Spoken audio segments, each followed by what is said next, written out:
It's been kind of a busy day and kind of a busy 6 weeks. So thank you all for being here and making the time to be here to join us at the Arts Café Mystic for what is sort of the tail end of the last show, actually, of our 27th year. The 28th year will be starting in September. So thank you all for your support during a crazy year, during shifting to outside. I welcome you all. I'm sorry that we're starting a little bit late. Traffic was terrible. We still have people arriving, and we couldn't start without our featured voice. So Colin is here, and we have such an amazing show for all of you. I'm going to do my thanks and welcome now and not keep coming up here to take the stage in between acts. So again, I want to thank you all. I have to thank my board and my volunteers. I'm going to start with Jim Marshall because I never get to him, and he's been filming our shows since the very, very, very beginning. I'm tough to follow, and I'm very last minute. And after 15 years of Christy and 10 years of Melanie running the ship very differently, the volunteers have really had to pick up the pieces where I drop them. So I'm really, really grateful to those who show up and continue to. I'm grateful to so many of you here in the audience who also see your names on our donor page. Nearly everyone here in the audience is a donor of the Arts Cafe, and we're so grateful to you for helping us keep our shows going. So first, I'm going to welcome Susanna Lawrence, who is our opening voice. For those of you who were with us a few weeks ago, you got to hear Susanna read 2 poems with the Connecticut poets that were gathered for our Green Earth Cafe. And Margaret Gibson, as you know, corralled a number of Connecticut poets. Let's see, Lou and Catherine are both in that anthology. They're also here tonight. And Christy's in the anthology. We have copies of Waking Up to the Earth on sale and back, so we hope that you will continue to support that wonderful initiative. And now we're going to get to it. We're going to open with Susanna Lawrence, my dear friend, who I met on Block Island when I was running an inn, and she was coming with a writing circle from Northwestern Connecticut on retreat. And it didn't take long for us all to realize that we had a lot in common. So now they come to Westerly for their retreats, which is really sweet. So Susanna, welcome back after just a few weeks. Susanna got her MFA from the Vermont College of Fine Arts. Her work has appeared in numbers of journals, really prestigious journals. And as I mentioned a few weeks ago, Susanna's precision with language and her keen observations of the natural world just produce a poetry that you learn so much from, and there's such an intelligence behind it. So I'm so glad to have her here. And I'm so glad that she has a book called Just Above the Bone in print with her for sale, along with an anthology called The Monday Poets, an anthology produced by those women that came to Block Island for all those years. So Susanna, please welcome. Well, thanks for inviting me, Lisa, to be part of this reading. I'm really excited to hear Colin's work. So I think almost every poet I know has some COVID poems. I won't burden you with too many, but I'm going to start with one. Mask Work, April. The fabric I'm holding is the color of dead leaves, the lovely pale ones flagging young beeches still. I smooth my palms over the weave, wonder, is it too flimsy for anyone to count on? Yesterday, willows raised their golden arms along a river as if nothing were wrong. Cases doubled. The scissors crunch through the cloth along lines I can't keep straight, all the cuts a little off. Yesterday, wood frogs yelping from a sunny puddle needled me briefly with joy. Folding the cotton against a ruler, I entertain the notion straightness plus precision equals power and efficacy. I'm lousy at folding in the tiny edges, inept at delicacy. Yesterday, birch branches shone like white bones scattered on a hillside, as if someone forgot them. Over and over, I press the iron hard to fix the pleats, press until damp cotton begins to smell of clean hope. Oh, that's okay. Well, we have too much to do. On a lighter note, cherry. You weigh exactly rain and sunlight. The curve of your skin classy like the glass lenses we bent light with in physics. How closely skin and flesh suit each other. Fuzzless unpeach, you appeal like a fresh-shaved cheek. Your droop a red-purple, the name I can't agree on. Everything about you is sexy, by now even your name Bing, even though Bing Crosby wasn't, except maybe that swoon into "and may all your Christmases be." Even before I knew cherry could mean cherry, you were the lure of forbidden fruit my mother warned me about, your calories. Carrots were better for, she never said the words chubby girl, but that's where we shopped. You make round and full something to be proud of.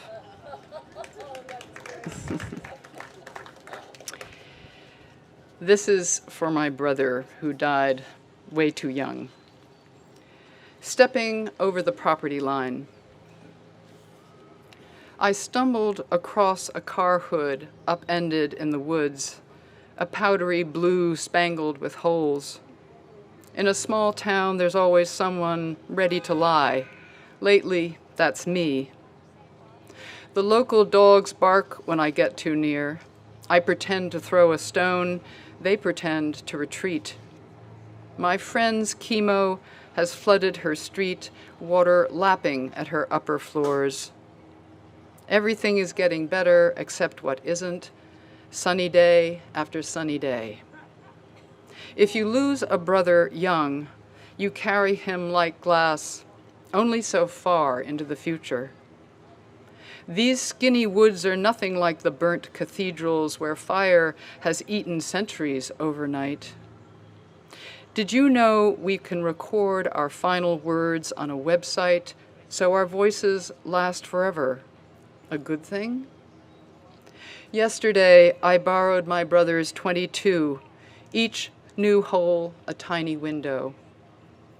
I loved making the small bead fit into the notch, not letting my breath go too soon.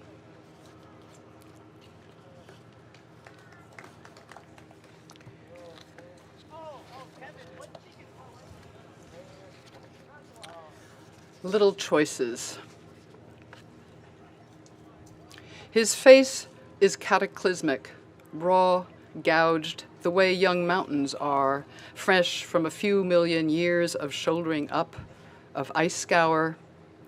Day after day, perched on the banks of the interstate runoff, he sits or slumps or stands, holding his sign, the same desert drab as the dirt, the same desert drab as the land, only now just free of snow. What did he do in the snow? His hair, his face, his clothes, all the same down at the heels tan, as if he's been here so long he's turning into dirt and as visible. Cars stop right next to him.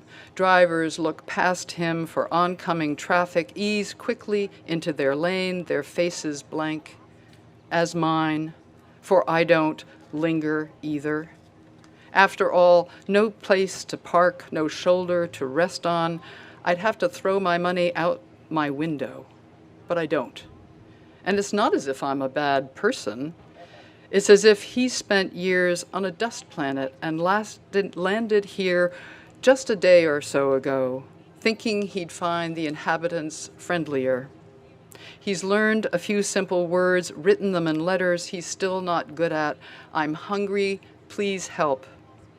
And now he wonders if he got them wrong, spelled out something else, wonders has he written a curse on us instead.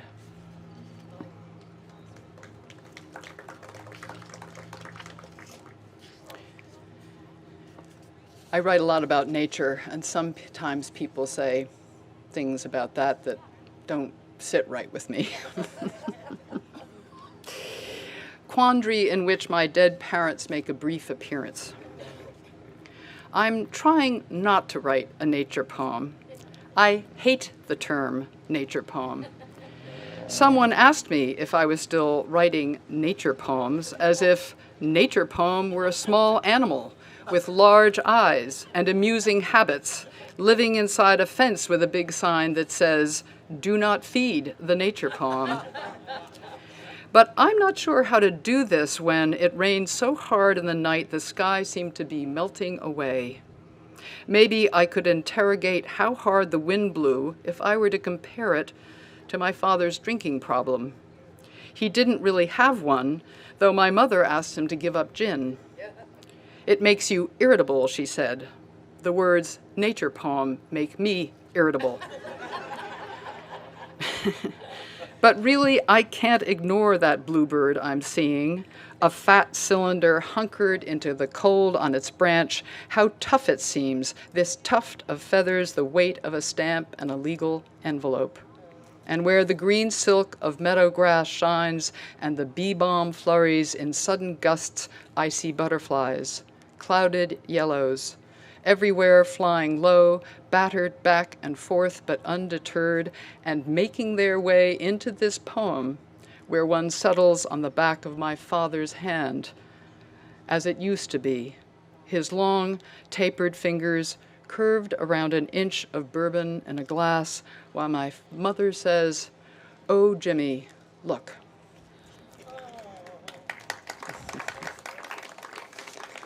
Just a couple more. Nomads. I want a better language for how tree swallows obey what's written within as evening rolls down. Pilgrims to this sketchy patch of river reeds skim over trees, first by ones and twos, barely visible against west's molten glitz, then more and more fire in, thousands now, streams of dark photons oblivious to human matters, this gaggle of skiffs and kayaks, arrowing low over our heads or ribboning high to mill and swirled, pulled by what is hidden to us, what calls them to this one place year on year on year. Something in me flies toward them as if they are within reach. What can we know of the splendid memories of parrots, stories elephants tell below their hearing, or the iguana's third eye? Now scattered like wind-blown ash, now resolved into pattern drawn by an invisible magnet, they carome over our heads in, what can I say, defense, release, is it possible, joy? Until at some undetected flick or call or no sign we can read, they river earthwards, a funneled smoke of reckless speed, as if to crash like Icarus, only to flare at last their wings and land. Wire-thin toes stretched to clench plume or stem. How light they make living, each bird's weight bending its reed, not at all. All right, and one more. So this is my last COVID poem. Something to do, September. Walking and looking, my mind gerbils on its wheel. You? Doesn't days end, sometimes hide so inside, far beyond reach? One more day, I, maybe you, not coming down with, stuck apart. Oh, lucky the ones I love know who I am and live still, unstruck. This path, most dear and fragile, hemlocks counting on the past, even beetle-ridden, our ashes try not to shatter and fall. Tolls ring, are taken. Even in this forest, I think I hear a knell, feel fear, tug on its leash, pull harder to drag me off my feet.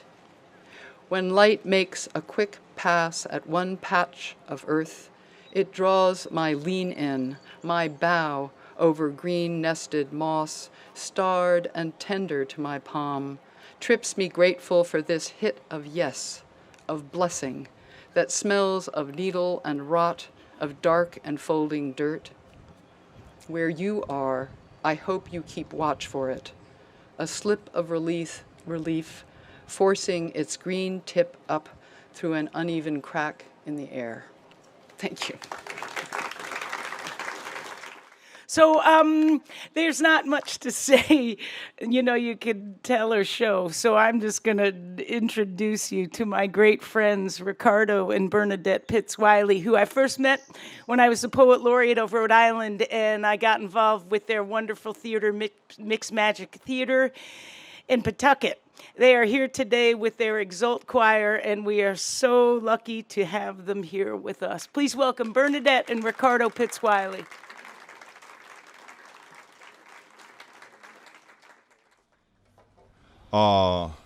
Before we introduce the Exalt Choir, we're going to do a piece that many of you probably have heard before. If you haven't, we're proud to introduce it to you. It's called On the Pulse of Morning, Maya Angelou's inauguration poem that she presented at Bill Clinton's inauguration. It's a favorite of my wife, Bernadette, she and I are the co-founders of Mixed Magic Theater, and we've performed in all kinds of settings, and we're happy to be here. And this is an absolutely gorgeous one. And so absolutely, we've been in some worse places, that's for sure. but we always enjoy working with the great Lisa Starr. Okay. On the pulse of morning. On the pulse of morning, a rock, a river, a tree. Host to species long since departed, marked the mastodon, the dinosaur, who left dry tokens of their sojourn here on our planet floor. A broad alarm of their hastening doom is lost in the gloom of dust and ages. But today, the rock cries out to us clearly, forcefully, come, you may stand upon my back and face your distant destiny, but seek no haven in my shadow. I will give you no hiding place down here. You, created only a little lower than the angels, have crouched too long in the bruising darkness, have lain too long face down in ignorance, your mouths spilling words armed for slaughter. The rock cries out to us today, you may stand upon me, but do not hide your face. Across the wall of the world, a river sings a beautiful song. It says, come, rest here by my side.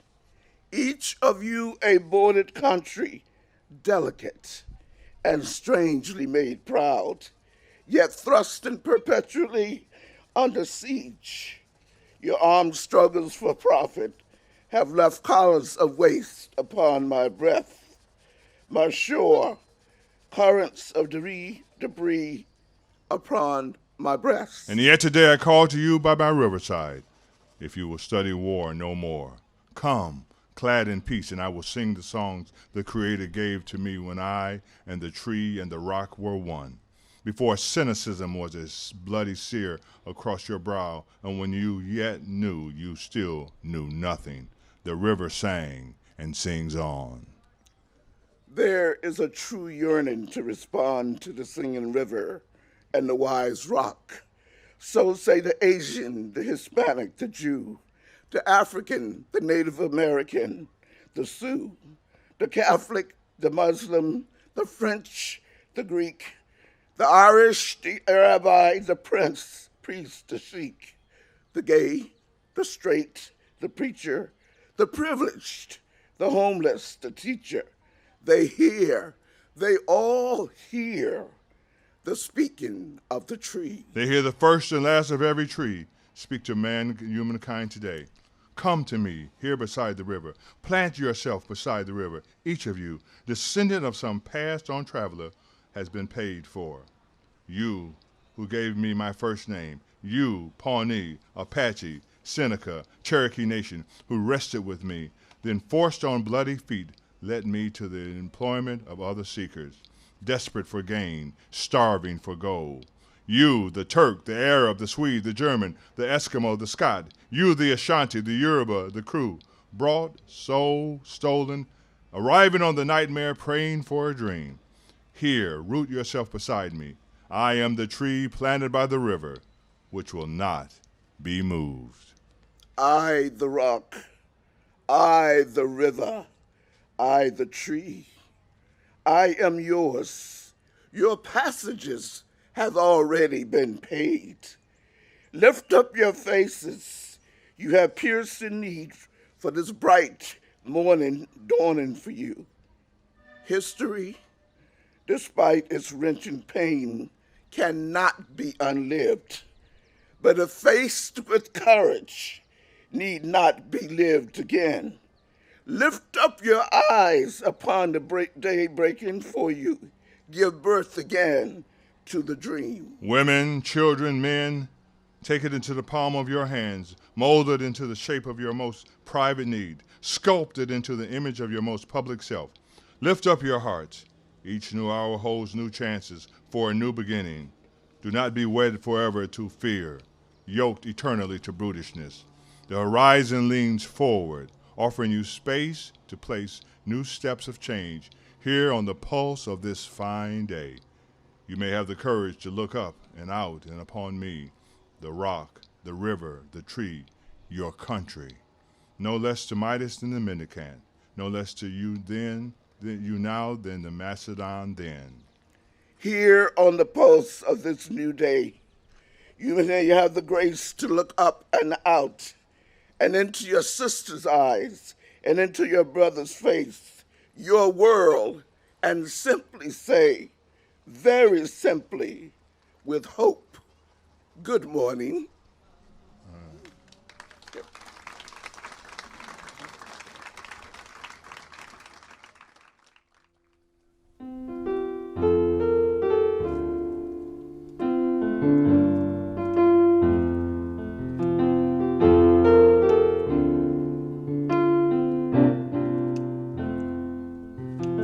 People getting ready. There's a train a-coming. You don't need no baggage. You just get on board. All you need is faith. You hear the diesels humming. You don't need no ticket. You just thank the Lord. So people getting ready for the train to Jordan. Is picking up passengers from coast to coast. Faith is the key. Open the doors and boredom. There's room for all among those loved the most. But there ain't no room for the hopeless sinner who will hurt all mankind just to save his own. Have pity on those whose chances grow thinner, 'cause there's no hiding place from the kingdom's throne. So people get ready. There's a train a-coming.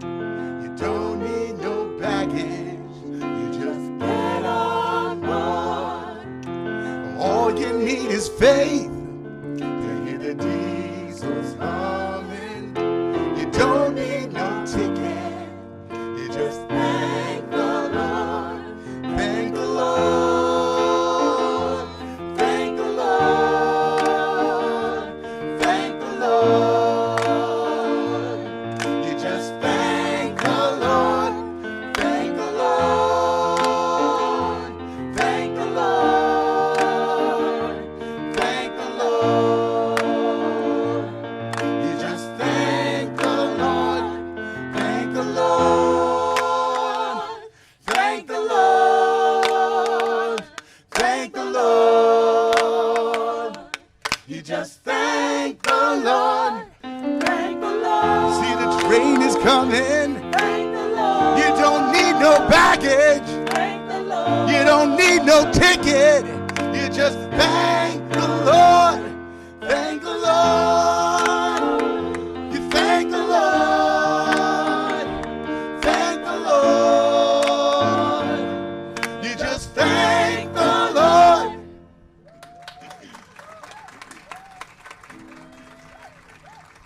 Ain't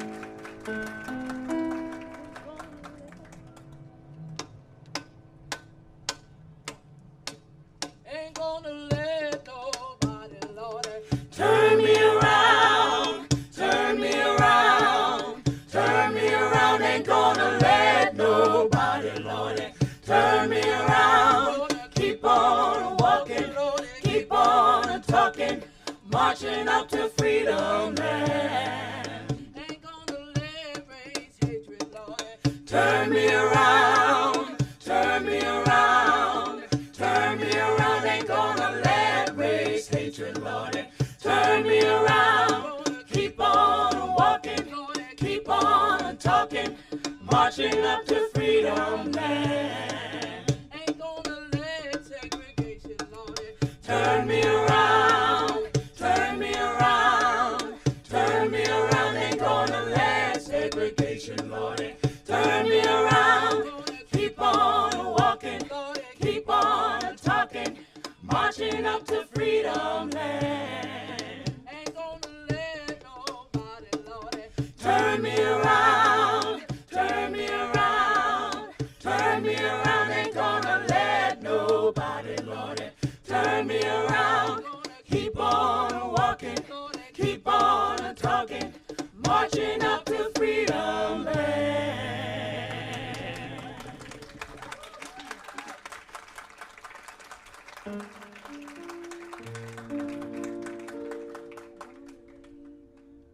Gonna lay down my sword and shield down by the riverside, down by the riverside, down by the riverside. Gonna lay down my sword and shield down by the riverside.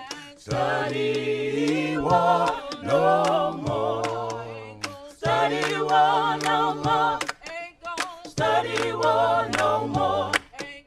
Study war no more. Study war no more. Study war no more. Study war no more. Down by the riverside, down by the riverside, down by the riverside. Down by the riverside, study war no more. Study war no more. Study war no more. Study war no more. Study war no more. Study war no more. Study war no more.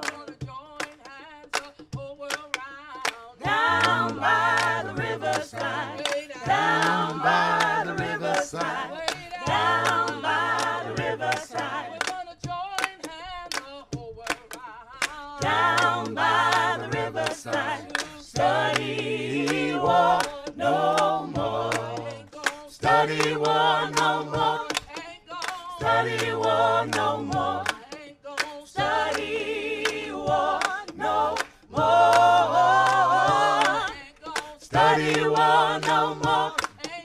Study war no more. Study war no more.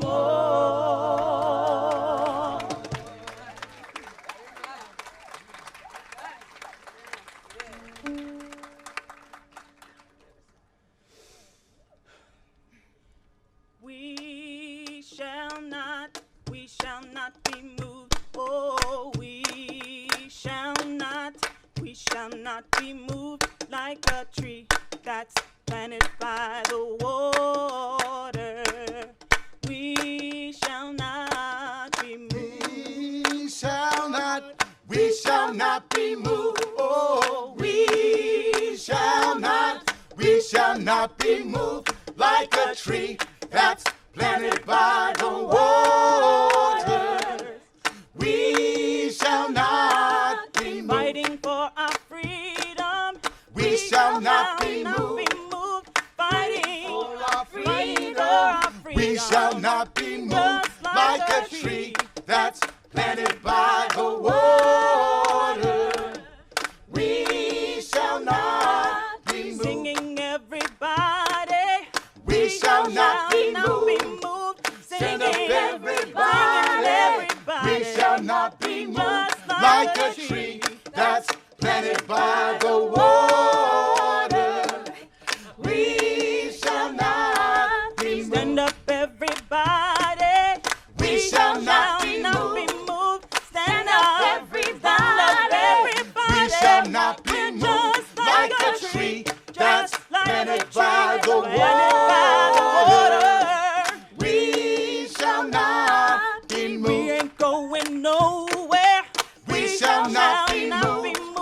We ain't going nowhere. We shall not be moved like a tree that's planted by the water. Oh, we shall not be moved. We shall not be No, moved. no. We shall not be moved like a tree that's planted by the water. We shall not be moved.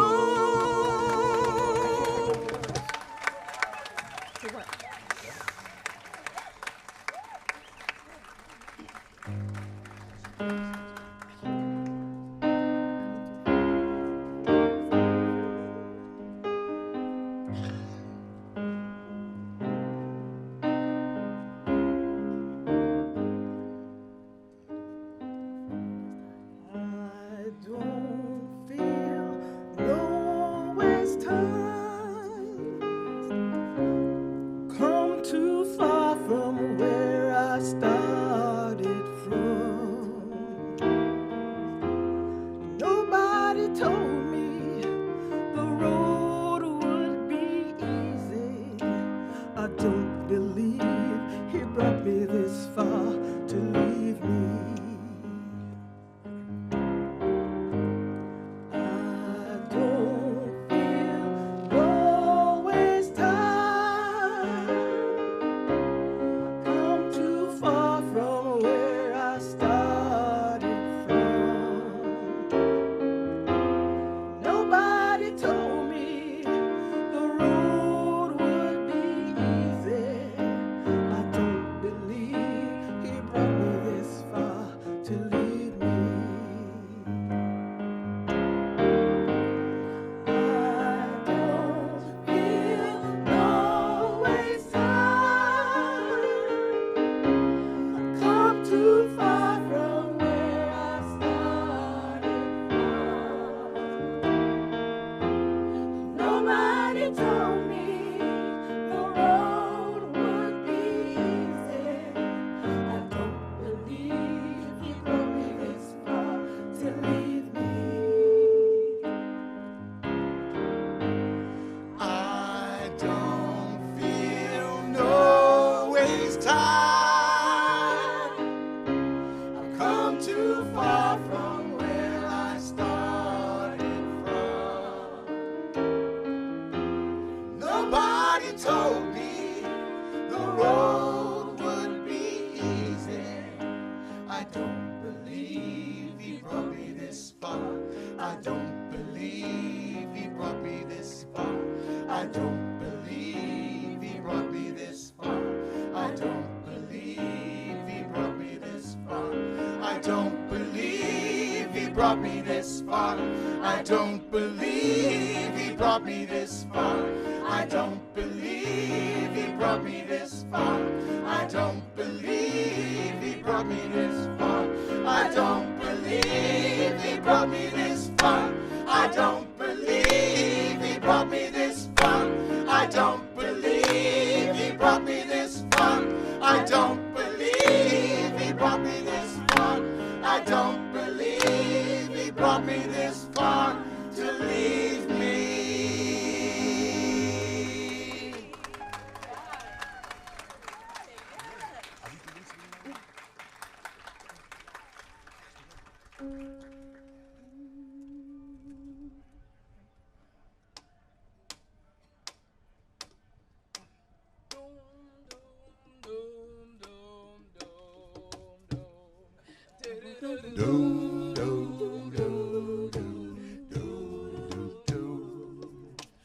I pulled into Nazareth. I was feeling about half past dead. Just looking for a place where I could lay my head. Hey, mister, can you tell me where a girl might find a bed? He just grinned and shook my hand. No was all he said. Take a load off, Annie. Take a load for free. Take a load off, Annie.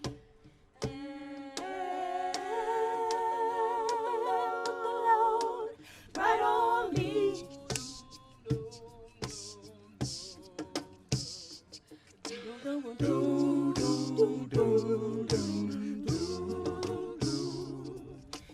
I picked up my bags. I was looking for a place to hide. And then I saw Carmen and the devil walking side by side. I said, hey, Carmen, come on and let's go downtown. She said, well, I gotta go, but my friend can stick around. Take a load off, Annie. Take a load for free. Take a load off, Annie.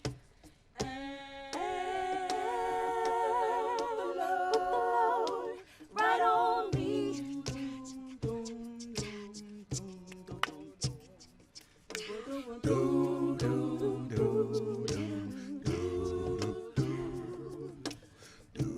Go down, Moses. There's nothing that you can say. It's just like Luke waiting on Judgment Day. Hey, Luke, my friend, what about Hennessy? He said, do me a favor, stay cute and at least company. Take a load off, Annie. Take a load for free. Take a load off, Annie.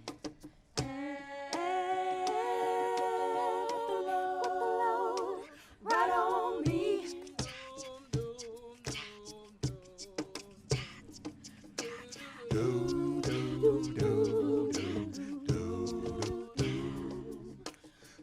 Catch a cannonball now and take me down the line.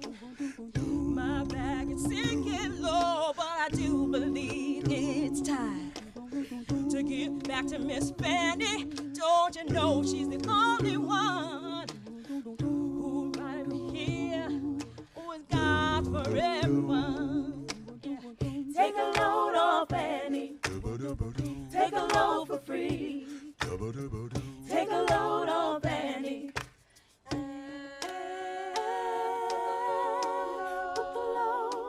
Right on me.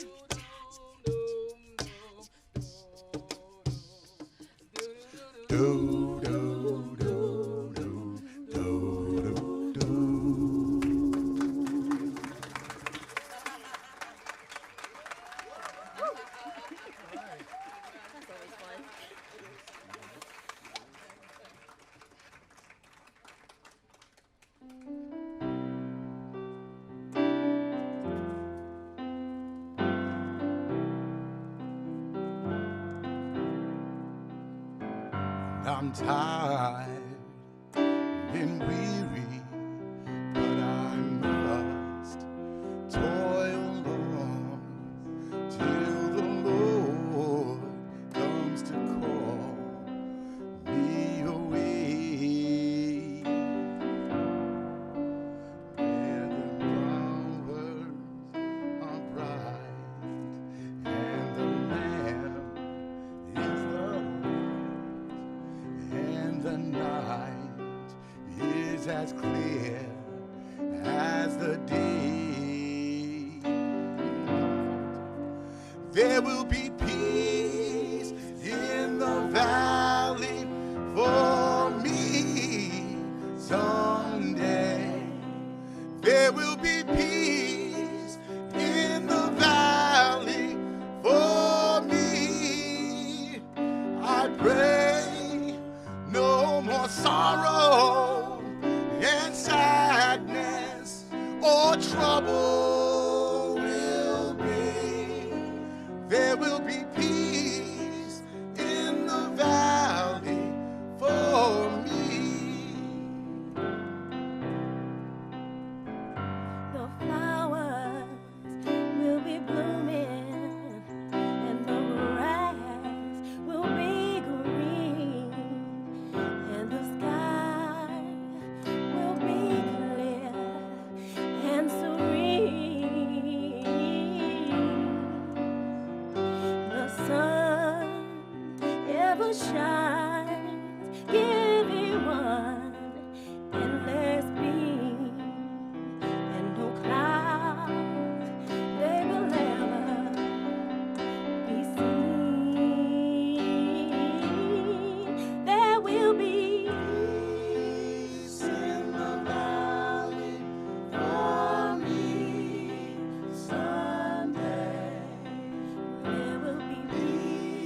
Sometimes in our lives, we all have pain, we all have sorrow. But if we are wise, we know that there's always tomorrow. Lean on me when you're not strong, and I'll be your friend. I'll help you carry on, for it won't be long till I'm gonna need somebody to lean on. Please swallow your pride. If I have things you need to borrow, no one can fill those of your needs that you don't let show. You just call me brother when you need a hand. We all need somebody to lean on. I just might have a problem that you'll understand. We all need somebody to lean on.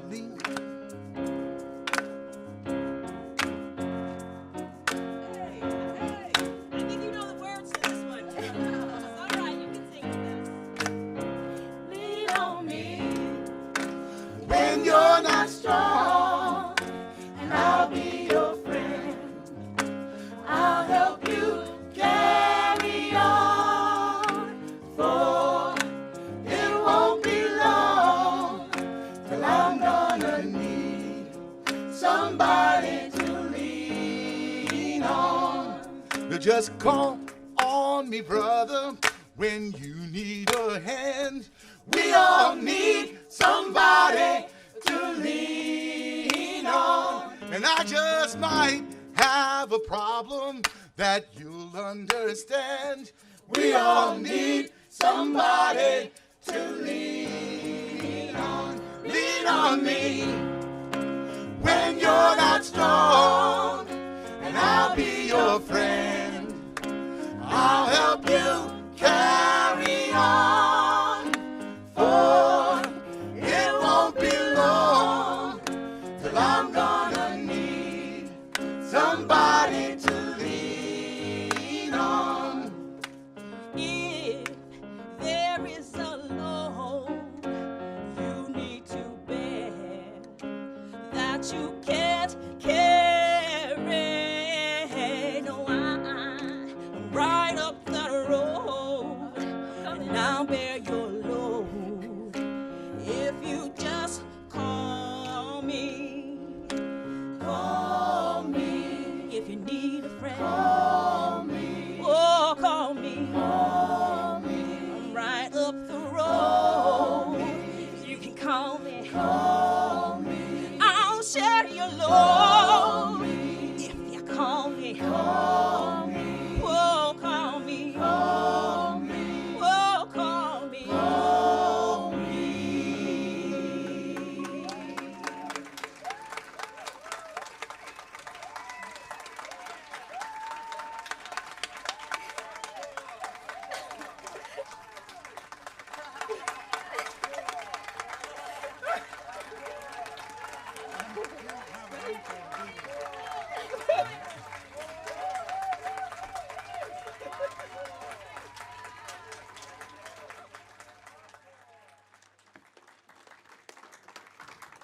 I'm being charged at the stage. Thank God it's my best friend. It's hard to have the best-selling poet in the world in your audience and not invite him to read a poem. So we're very lucky to have Colin Barks here, a translator of Jalaluddin Rumi, who brought Rumi to the rest of the world, really. Coleman's going to read a short poem of his own and one poem of Rumi. Ready, set? Thank you, sweetie.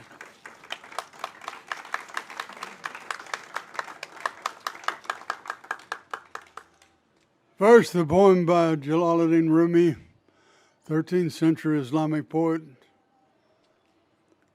This is called The Guest House. And I was lucky enough to have the lead singer of Coldplay, Chris Martin, take notice of this and find a use for it in his album, Mindful of the Dreams. And he put this poem on the 7th track of his 7th album. And I may try, but I can't do anything more to impress my grandchildren other than get on a Coldplay album. So I won't even try. This is the poem that Chris Martin likes. This being human is a guest house. Every morning, a new arrival, a joy, a depression, a meanness, some momentary awareness comes as an unexpected visitor. Welcome and entertain them all, even if they're a crowd of sorrows who violently sweep your house empty of its furniture. Still, treat each guest honorably. He may be clearing you out for some new delight. The dark thought, the shame, the malice. Meet them at the door laughing and invite them in. Be grateful for whoever comes, because each has been sent as a guide for beyond. Now I'll read one poem of my own. One strategy I have for writing poems is to listen to what people are saying around me and write it down and claim it's a poem. So, and I don't share the royalties with the speaker. Sometimes I join in the conversation. This is from a sequence of poems called There Ain't Nothing Like It. In Union Springs, Alabama, at the Dollar General, white lady doing the register says to the black man customer in front of me, "Fish gone fishing." Black guy says, "I caught a 5-pound brim." I say, "A 5-pound brim, 1 pound. If I caught a 5-pound brim, I wouldn't be here. I'd be on Good Morning America." Did I hear you say fish gone fishing? That's my husband. His name is Fish. We're in Union Springs, Alabama, you have to remember. What does he like to do most?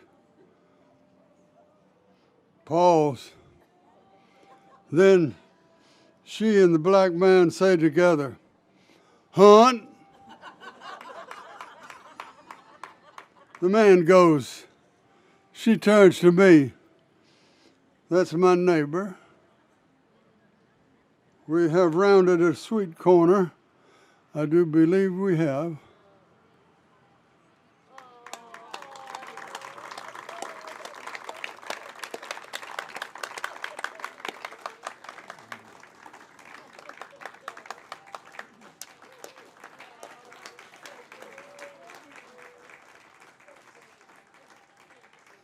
My kids were a little impressed with Coldplay. And then one time Coleman and I were in the truck and the radio announcer said, "And that was Pearl Jam." And he goes, "Pearl Jam, I did something with them too." So that was a real winner for my son. He did call me and say, Have you ever heard of this fella Sting? I said you might want to Google that one. We could try dinner with him. We haven't followed through on that. Thank you, Coleman. And now, our featured reader. What an amazing afternoon. I am not going to speak after Colin Channer. So one more thank you to all of you for coming. To my, well, I'm going to introduce my board members because they're remarkable. So Julia Myler-Simpson, John Sutherland, Wendy Halsey, Ben Philbrick, Christy Williams, Thea, where's Thea? Thea Moore. And is that everybody who's here today? Yep. So to my board is incredible. So thank you very much. Thanks you to Kate and Kate Moffat and Charlie Ewers and Melanie Greenhouse for being on our volunteer team, along with the incredible Jim Marshall, who I mentioned earlier. Maybe I'll mention you again, Jim, just so you know that I mean it. All right, so Colin Channer, I met Colin about 5-6 years ago. We were on a panel doing something of an important literary nature up in Providence, and I'm so ill-suited for that. But I did get to make Colin's acquaintance, and it's been a real thrill for me to see the success that he has made for himself, not only in Providence, the work that he's doing at Brown University, and a wonderful poem that just happened to appear in a little publication called The New Yorker last November. So we are so grateful to have Colin land here in Rhode Island. We do, as I mentioned to you earlier, we have copies of Providential and of The Girl with the Golden Shoes. So you're to buy those here. Colin will sign something that will go in your book. Bank Square Books is right around the corner. For those of you who traveled to be here, please don't let that be a deterrent. We'll get your books and we'll ship them to you through Bank Square Books. So thanks again for coming. Colin, I'm not even sure what you're going to be reading. You can read his bio. I want to meet his kids. I want to hear his voice. Come on up, Colin. Welcome.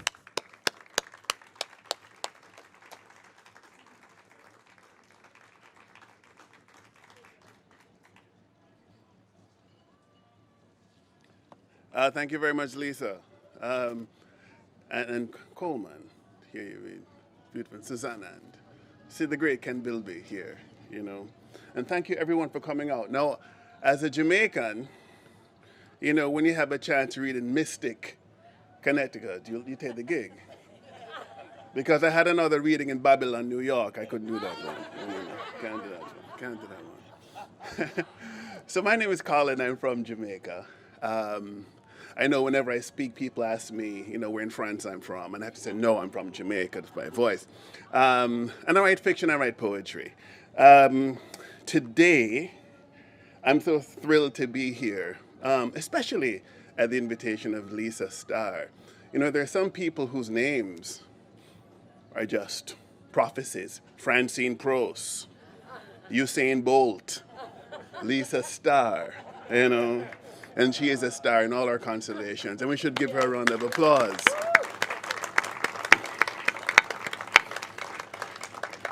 So I'm going to do something which I advise everyone not to do, which is to read poems from the forthcoming book, right? And some of these poems have been published in places, and I'll just read some from the manuscript, and then I'll see how it goes. Now, there's something you learn very early if you are from any diasporic African tradition, which is the gospel choir ends everything. So I'm going against the recommendations and traditions of generations, generations, and generations. So if it begins to rain, we know why. I'm going to begin with a poem called Spumante. And it's about somebody who sees something strange. Spumante. Weeks diffuse into each other like they're sprayed. Jetted, they shoot certain. Days, times, doodles, kept appointments. Next is lull, pool, fading, flash disperse. I was shook and shocked by death. Chanced upon it on a winter walk, proof of plot for miles behind me swept in fog. A wet so thick it blended with the snow that settled plenty on the sand. It was not yet daybreak, and I'd driven miles to walk and think, find peace in sweat and see racket, that ancient, wise, asthmatic sound. The light took its lazy time for lifting. In the shift, I saw a darker shaping than the gray. At 2 miles, a boat of some proportion. At 1/4 mile, a whale. Since then, I've been lamenting, moving as if held in gel. At night, I see it stretched across the rack of high tide, belly to the stars, flung shells and gravel. Throat part grooved, fins unflappable, balletic fluke symmetric in their pointing, how they fused. All this in half-light, all this in sea dirge, wet, air, matte, toned silver. And I hunched in the hood of my parka, god-awed before Shavasana, stilled as if the glassy eye that looked to me had fixed me in a century of tintype. Agape. I've only recently discovered love of animals. Well, Killy, Nan, and Rebus, 3 dogs. Now I've partly taken leave of language, have given incoherence due. I know what it's like to be mammal filled with deepest ocean sounds. Oblivion, solitude, stillness intermitted by quake roar. Tectonic slipping, lava fissures, ship propellers drilling, the human croons of whales. There is slave in me, fat heritage. No fluke, I'm invested with hurt. Echo of the hunted, located, natural right redacted, meagered to resource. All is flux as I'm collapsing love and distance, moving through the gel, my life, edging the canals of my city, clumping up its hills, memory, aerosol, head in self-cloud, getting Melville as I should have. Watching at him contemplate the vista from a landlocked house, hills becoming pods of transmigrating giants, Greylock, Berkshire Range. There's thirst for music in this less than solid state. Ampless back in my office, I knee prop my Fender, ancient black thing, strum it, casual, weep. Suck salt in darkness, fingers guessy, lazing up the sound. Still, something brusque runs up me. Shuddered wood, that deep flesh shook that makes string music fuse to you. The thumbing further breaks the thing in me. I know what now love is. No tentative for sure, its incoherence, jelly analog is mine for life. The windows stay black and phlegmatic as the air outside begins to heave with rain. I hum, thumbing, fashion something of a home, some sucker, pulse quick but steady as I deep dive to dub. With it comes the baleen wheeze of mouth organs, plangent blue whoop. I am dub, and dub is water. Exile, I wish you could have lived in me, plunging, life spumante. I'd slip my hold on you like magma shot for islands every single time you breach. That's my first poem.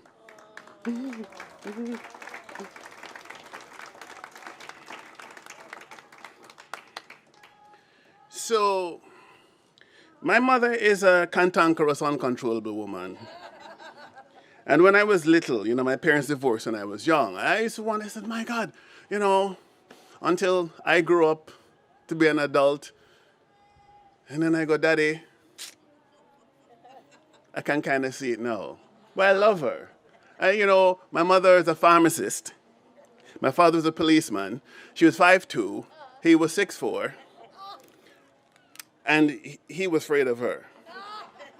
I remember one day, he was very soft-spoken. He wanted to be a priest, but then his brother told him if he went to seminary and didn't get a church, he wouldn't have a job. And he said, you've got big feet with arches, be a cop, right? So he became a policeman who was a pacifist. And one day, in discussing something with my mother, he gesticulated a little bit too theatrically.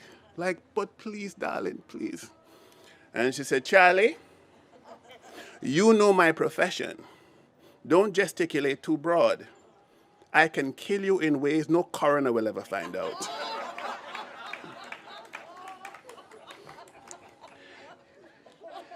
So, I'm going to read a poem from the collection Providential.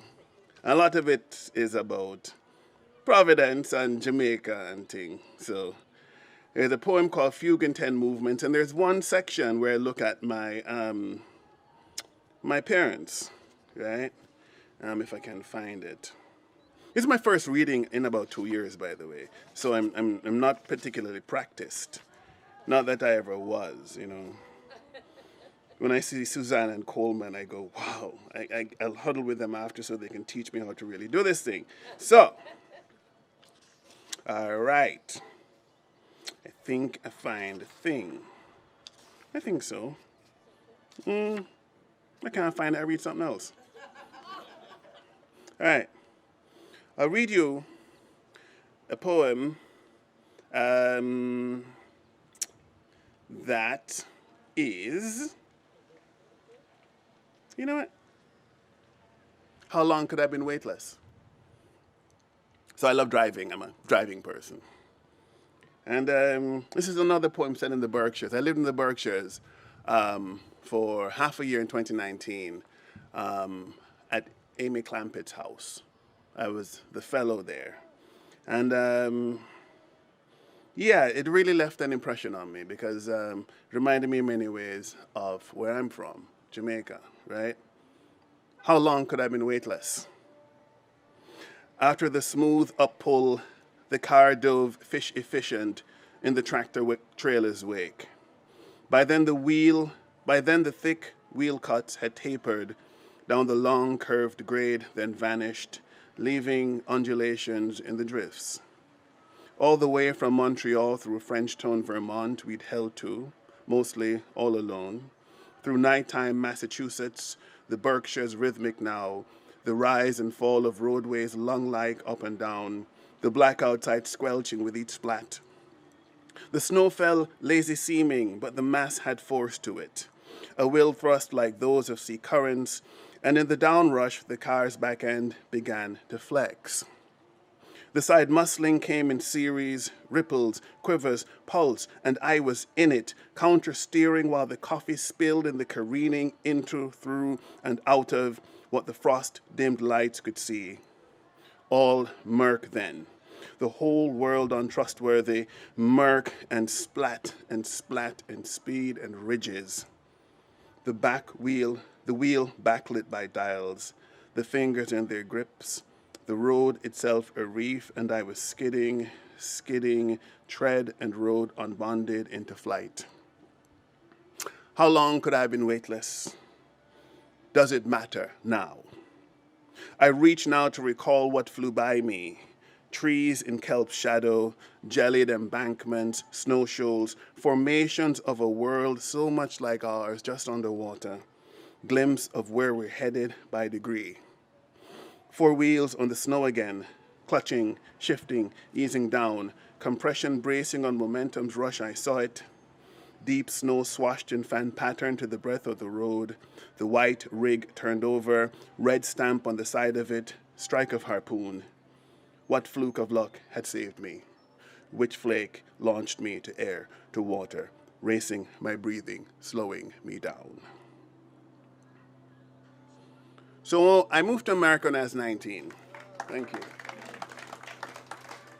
I moved to America when I was 19, and I'm from the city. And my parents are from the country, like most of our parents were at the time.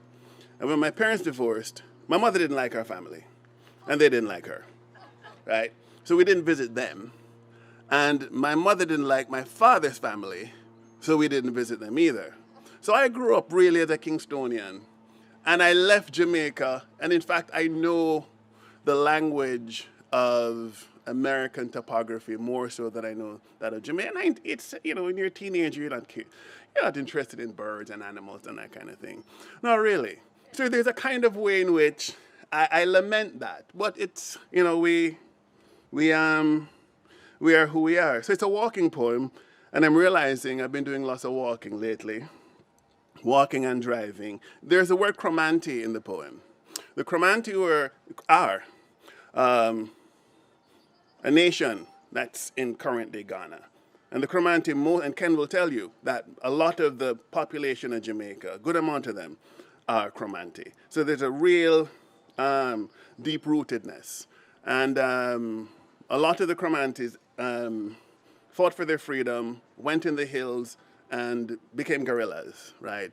And they had independent communities, maroon communities. You know, Ken Bilby here did a lot of research there. And I thank him every day for the work, right? So it's a poem called Lent. Now, I spend a lot of time in Oregon as well. I like to walk in Oregon. Yeah. I'm a walker, you know. All right, so here we go, Lent. And I don't know why it's called Lent. Lent.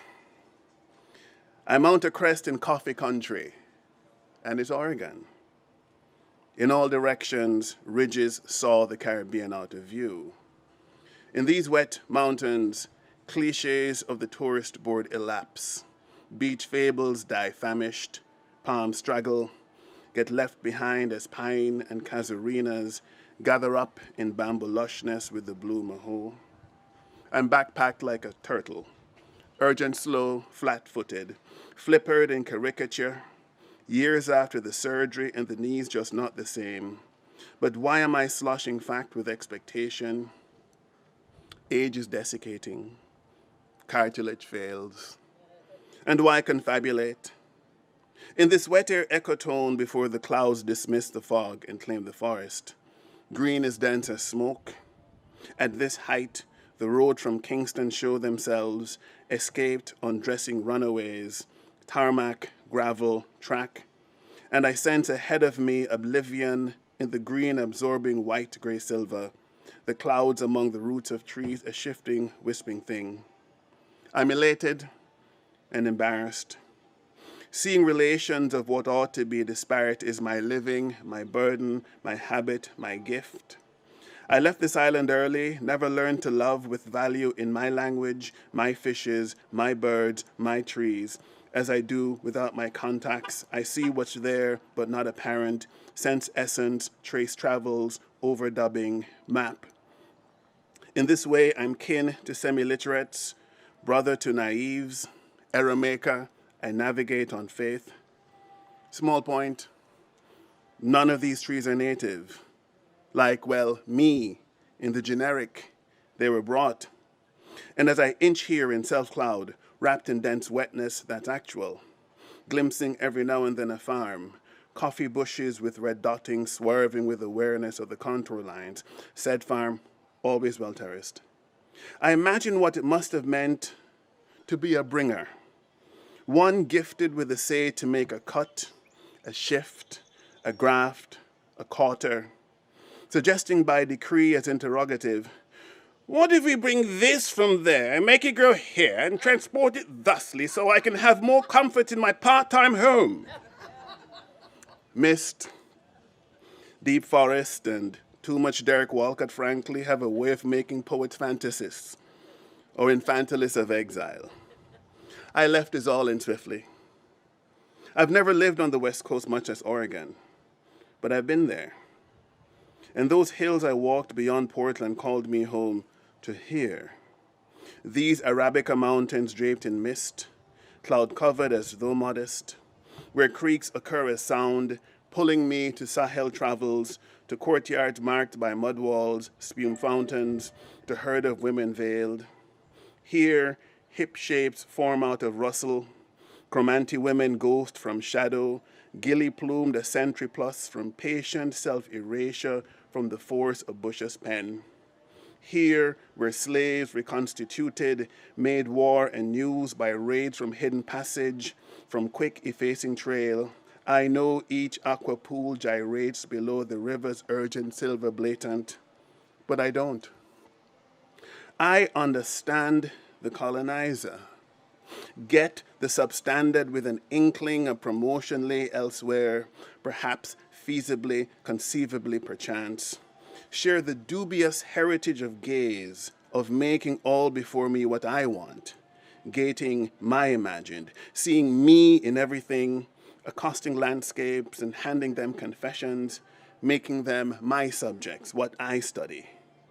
But in that childish style, ask my profs at Hunter, without diligence, eliding grains, compressing essence, touche Louise Bennett, colonizing in reverse.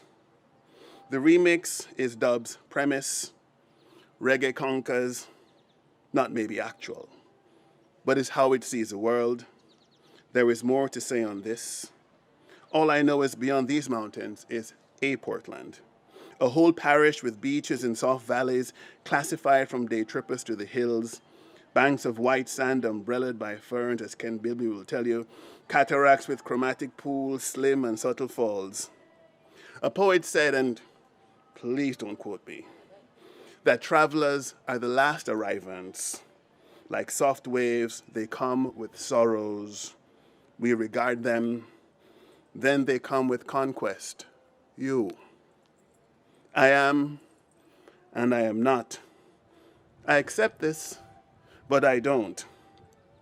I am that I am, and I am, I am, I am. That's Peter Tosh. Burning Spear jokes, my way is so long, but the road is so foggy, foggy. My way is so long, but the road is so foggy, foggy. Who am I to question these prophets? Men who took the time to know the names of trees and herbs, which fish is schooled in what season, ere precious augury, odd migrating of birds.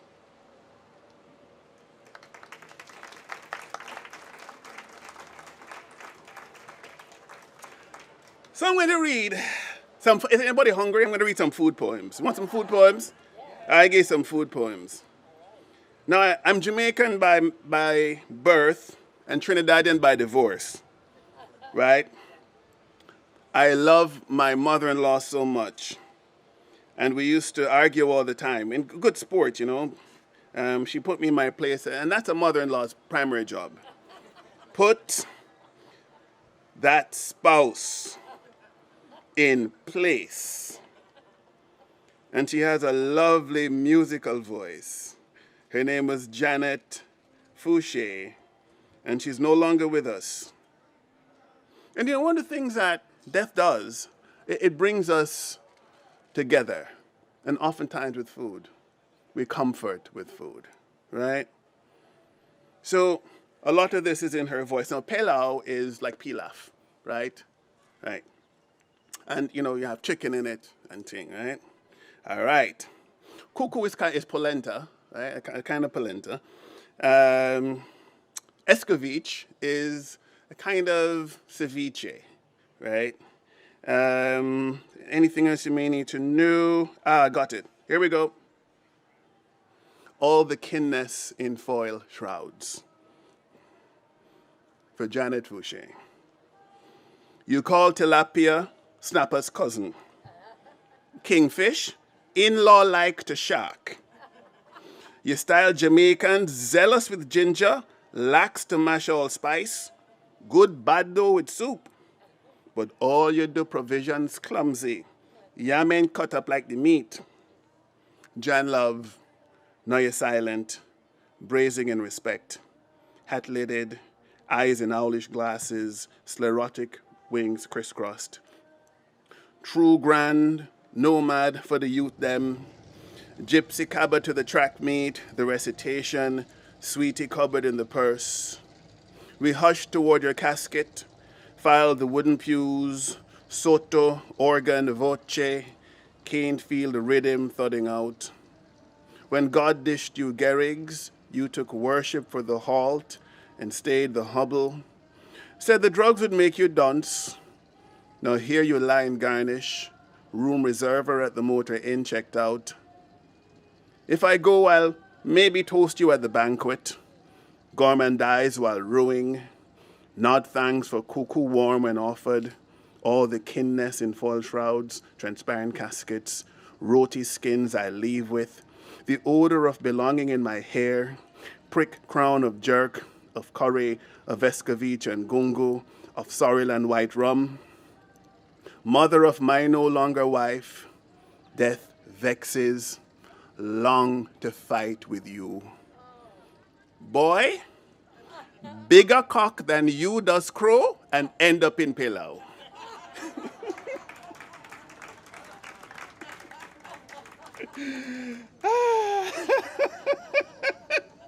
Yep, that's Janet Fouché.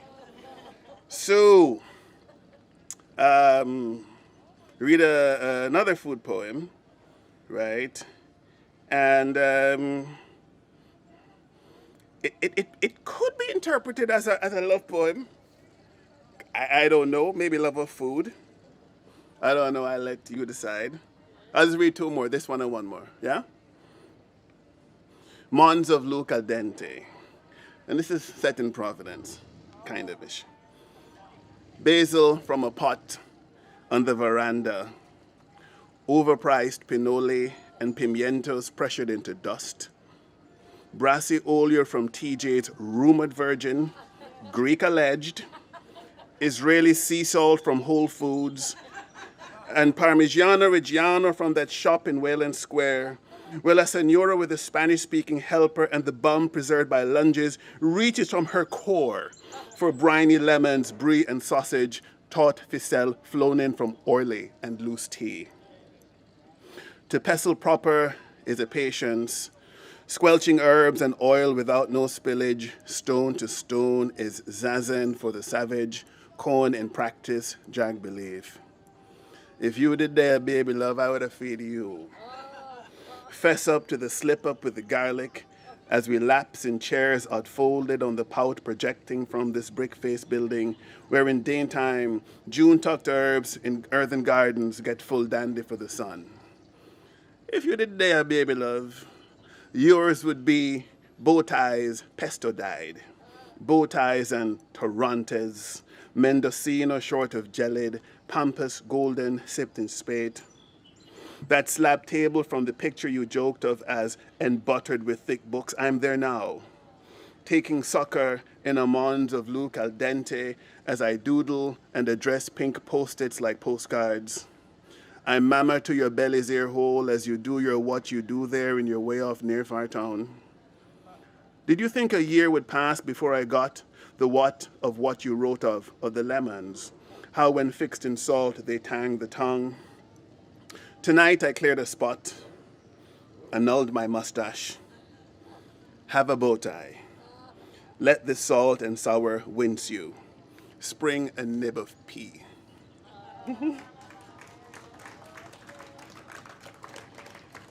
You're very patient. You're very patient. You're very, very patient. You're very, very patient. You're very, very patient.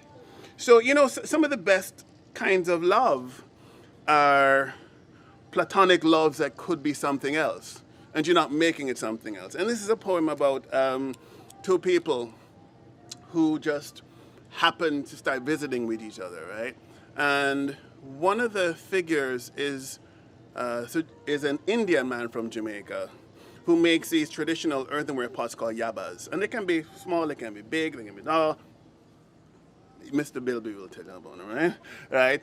And the thing with this is that a lot of the makers of these, essentially West African pots, are South Asians in Jamaica, right? A lot of the potters of traditional African pots are Indian. Do anyone know what necci is? It's a kind of sewing machine, right? It's an Italian sewing machine, plastic. Some call it necchi, some call it necci. That's mentioned here, you know. And the sound of a Volkswagen engine is compared to it, right? In it, right? Anything else? So, you know what a yaba is? All right, here we go. There's something called an Apache you will hear. An Apache is it's a calabash bowl used as a utensil, right? So you'll hear the term Apache. And it's spelled nothing like Apache. Glaze-eyed at the humble shapings, the second to last poem. Halfway from Kingston to Watchwell, Vauxhall convoy smoking like a navy in retreat. They took the swell of foothills, cutting door-high mist, everyone black in skin and cloth, and per late 60s gendered. Girls decked in mantillas, boys aunt-rigged in ties. There below cool Mandeville she glimpsed an elder half emergent from a hut pitched in palm shags, rod legs in nappy slack briefs, rope arms round what to her car-sick, sick self was a giant's dull brass goblet, or a godlet's broke brown egg. Now on runabouts to Watchwell in her netchy putting Vokes, she leaves bypass, Stitches village, Sweetfoot, the downshifts and toots, her and Dready drift in smoke through clay wreckage to a jumbo yabba like the one she glimpsed that wayfar time. They cup out soup to Apache, their habit half quiet, chew slap and blow, do talk as they gaze, glaze-eyed at the humble shapings, holding still, performing, ringed by white-hot coals. Potter, platter of myths more pliant than the stickles of your ribs and listing hut, Raj remnant, Sadhu look-alike. Twice in dreams she kissed your ginger foot and stroked your dreadful unconditioned hair in thanks for killing Africa to life. Sometimes she wonders if you hear her Sweetfoot and tooting on the distant bypass with the trucks and compact automatics on the days she doesn't come.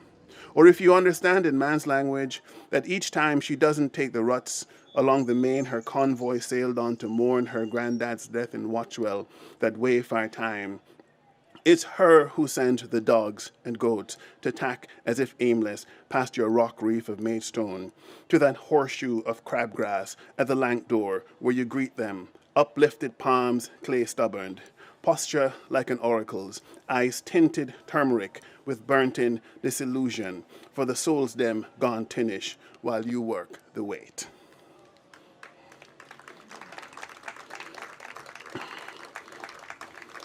So my last poem is for Amy Clampett.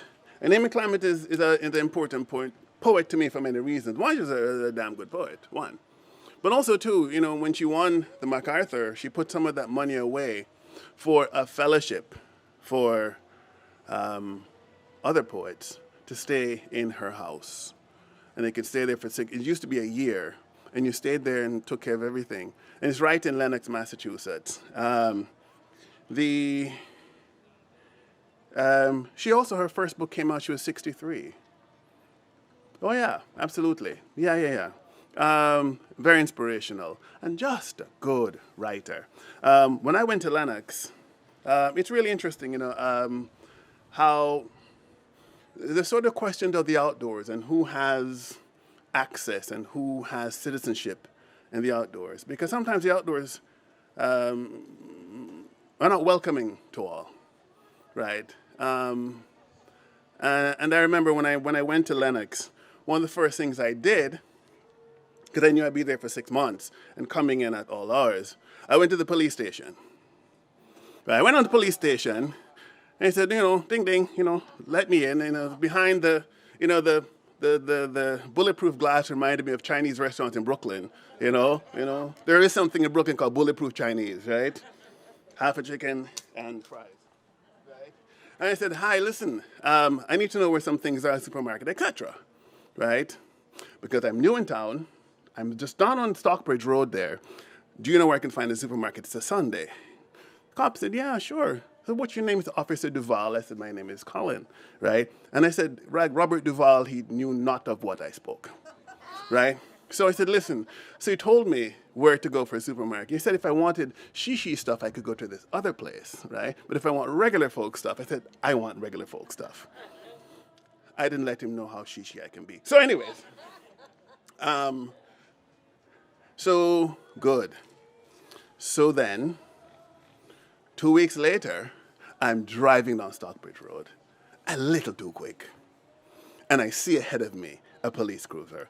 However, my a light was on my dashboard indicating that I had a tire that was a little bit soft. So,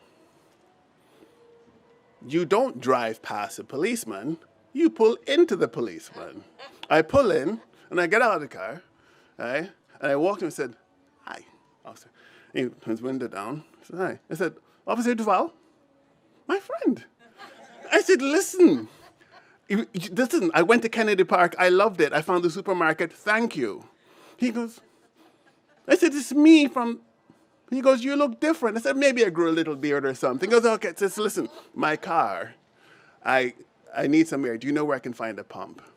He says, "Yeah, there's one at the fire station." He goes, "Follow me." He puts on his lights, and I get a police escort to the fire station.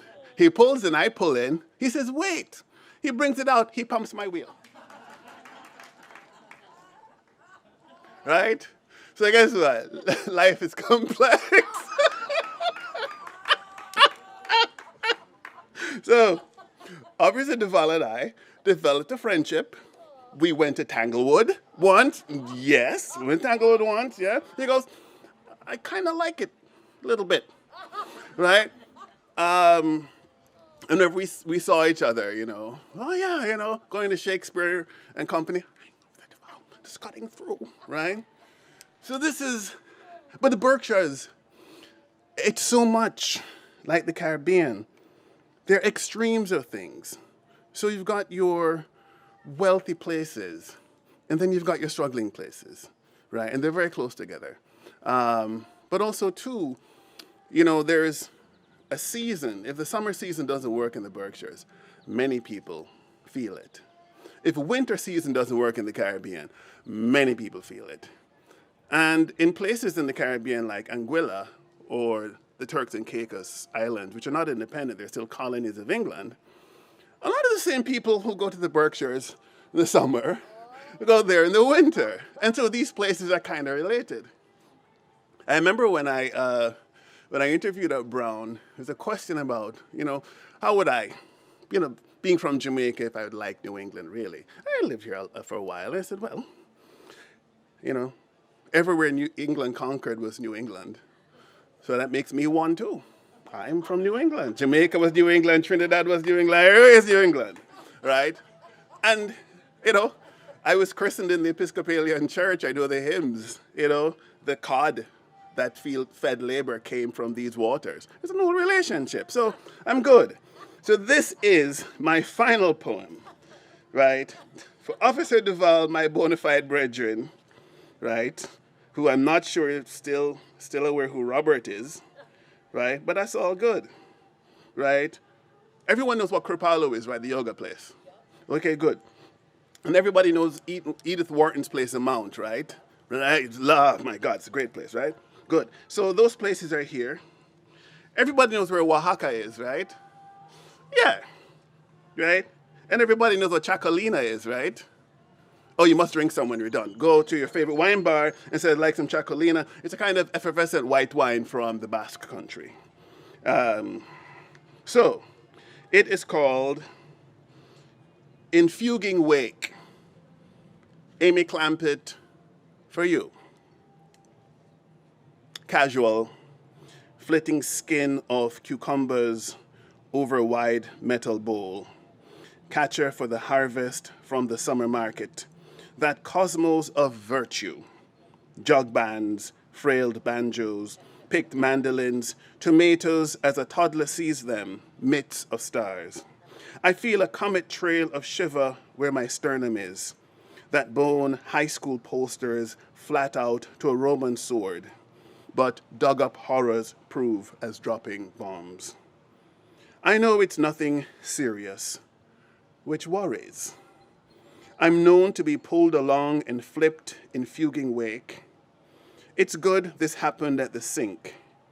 At evening, with time before the white flock orchestra descends, the grass drifts through the shrub maze of picnickers and their picnics on Tanglewood's lawn, shed-bound, music in hand and jaw muscles, the old estate spellcast as something sacral near Kripalu's mount where stone hips cleave.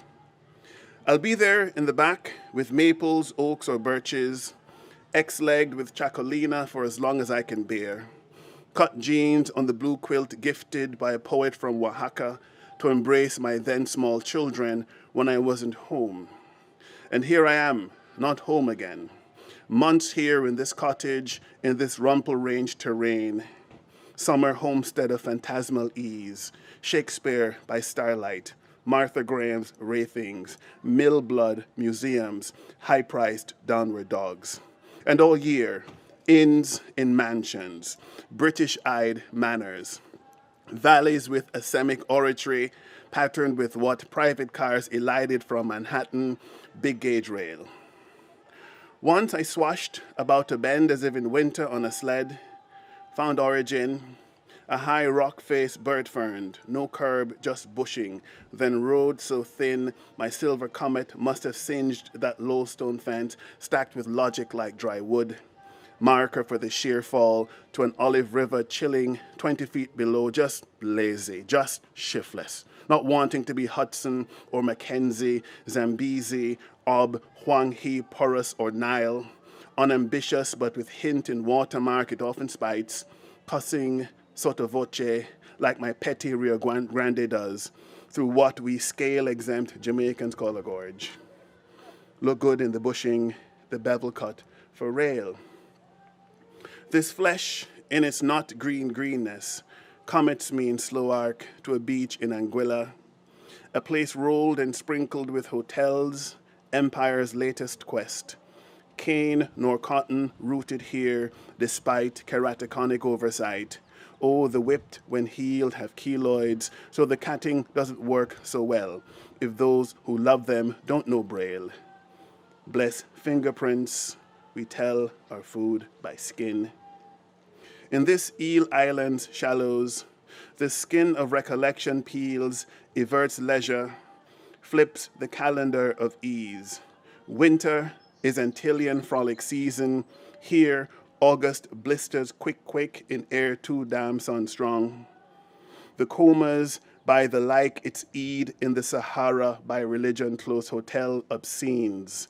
My swim wake churns the clear surf. To translucence it is spoiled. Who would dream this shiver of villas, prompts of fins, this pastiche of Latin sails, good stranding here, alone. It feels ablative. Is there such a word? I'm shy to pair my clothes, though I understand this multilingual archipelago as accident, tectonics, coral, science, mush, woof. Though I know plum flight from here to my own islands, all-inclusive cuffed, north coast is 900 mash miles. I feel indulgent, touristic, bathing naked here in Windsor Castle Sea. Is it politics, asemics, ghost marks on my skin? There's heat etch on my corneas as I drift purside, slow turn in this gourd flesh tinted sea as cool as. Each cliche is intaglio and there's always room and need to shave. As cool as one can be while getting palmed by that translucence one rasps, it's frilling longwise into waves collapsing in a wide bowl in the Berkshires, basin-filled hill province of the Baronesque, of country folk and writers, Hawthorne, Wharton, Melville, Du Bois. In this unremodeled kitchen cooked a modest poet of indecent skill. Clampett, who bloomed late and in profuse language, her labyrinths from this simple home breath-hitching as the gardens Beatrix Jones Farrand baroqued for Wharton at the Mount. And for now, and months to come, I am Berkshire too. I am Bass Lake, escarpment stroll, bay horses grazing long-necked, a red farm on the rise, as well the grandfathered split-rail fence, facets glinting, the village with the Lansing church, the felt common. I'm the hulled town street pill gloomed, the plein air philharmonic, the market bounty gemmed, the Did a fox scratch by my window or a cat? On a hike, a black dog rushed me while its owner stayed off pace. And I knew I'd kick it if it lunged. And it did. And I did not. A statement is a story. A salad of precisely mandolined ingredients dressed up. And what if I were celeried, mustarded, mayonnaised, things I do not like? At Tanglewood, mosquitoes will chorus, picnickers will gnat, and I will camp on my alfombra, the story of me here, saladed, tremble like a kite on sound's current, belly in halving light to galactic fireflies, the cosmos, way far up in the stuttering constellations and swoon. The shake at breastbone in the kitchen, the work of self-yeast as much as sparked comet, arise to infinite ingratitude, forgiveness, in terror, in faith, high as a cello in the red realm. Lists. Thank you.